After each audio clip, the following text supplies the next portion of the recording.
तो उन्होंने कहा कि सर, उन्होंने कहा कि सर आपको व्याख्यान देना है।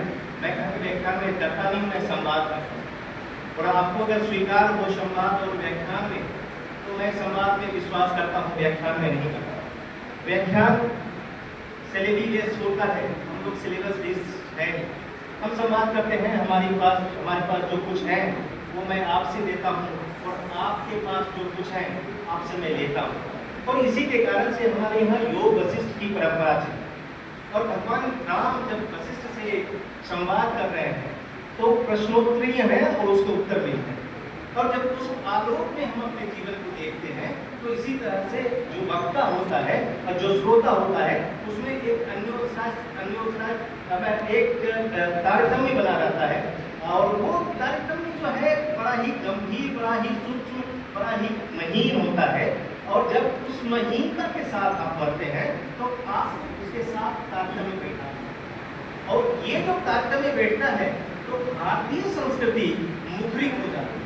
और भारतीय संस्कृति क्या है, उसके 5 अवयव हैं। आप सभी जानते होंगे, आप कला के छात्र हैं, इतिहास के छात्र हैं, पुरातत्व के छात्र हैं। आप सारे लोग जानते होंगे कि भारतीय संस्कृति के सबसे बड़ी अनिवार्यता है उसकी निरंतरता,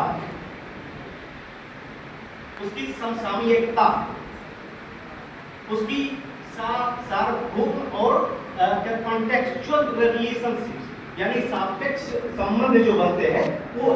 तो जब तक हमारा आपका संबंध नहीं बनेगा तो ना मैं वक्ता हूँ ना आप श्रोता हैं। जब हम वक्ता और श्रोता एक हो जाएंगे तो एकीकृत होकर बात करेंगे। और हमें जो विषय दिया गया, मैंने 4-5 संवाद के विषय दिए थे, तो रेणु ने उसमें कहा कि राम का इतिहास, रामानुभूति और राम, भारतीय कला में राम, ये विषय दिया है। तो पहले राम की ऐतिहासिकता की बात करते हैं। सबसे पहले तो राम ऐतिहासिक है ही नहीं।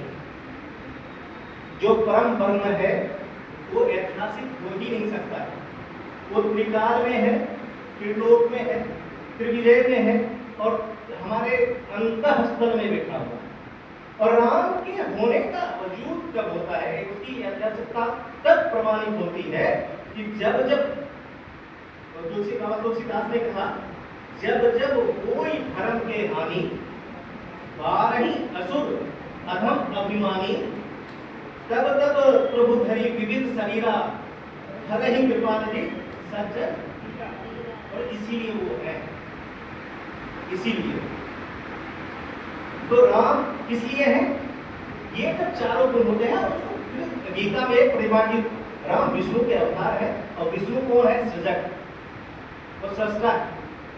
3 अवधारणाएं हमारे यहाँ ब्रह्मा विष्णु महेश की, त्रिदेव की परिकल्पना है, त्रिलोक की वास्तें होती है।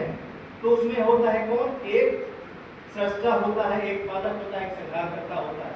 तो विष्णु समस्त रूपों को एक रूप देते हैं और विष्णु के अवतार होते हैं। कितने अवतार हुए विष्णु? 10 अवतार हुए। राम उसमें से एक अवतार और भगवान कृष्ण। और उन्होंने भी वही बात कही गीता। अगर आप देखेंगे गीता के श्लोक को पढ़ेंगे तो आप सुनते होंगे, यदा यदा ही धर्मस्य ग्लानिर्भवेत् भारत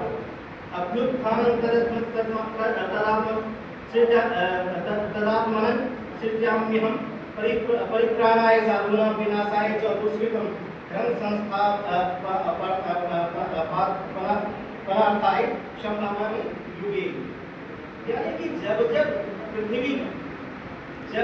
पृथ्वी पर, इस लोक पे जब व्यक्ति आसुरी प्रवृत्ति, हमारे पास 3 प्रवृत्तियां होती हैं। आप इसको समझेंगे तभी आप आगे बढ़ेंगे। पहला क्या होता है, हमारी प्रवृत्ति क्या होती है? एक तो सात्विक प्रवृत्ति, दूसरी है राजसिक प्रवृत्ति और तीसरा क्या है? तामसिक प्रवृत्ति। और जब तामसिक प्रवृत्ति बढ़ जाती है और तामसिक प्रवृत्ति को राजसिक प्रवृत्ति ग्रहित कर लेता है तो सात्विक प्रवृत्ति जो है गौण हो जाती है। और जब सात्विक प्रवृत्ति गौण हो जाएगा, राजसी और तामसी जो है ऊपर से आ जाएगा, तो क्या बढ़ेगा? अराजकता, उपद्रव, अन्याय और जब ऐसी व्यवस्था बनेगी तब तक किसी प्रभु को अवतार देना पड़ेगा। ये जन्म नहीं लेते हमारे प्रभु श्री राम, जन्म नहीं लेते, अवतार। भय प्रकट कृपाला दीन दयाला कौशल्या हितकारी, तो ये इस तरह से वो अवतारी पुरुष अवतार लेते हैं। और जब अवतार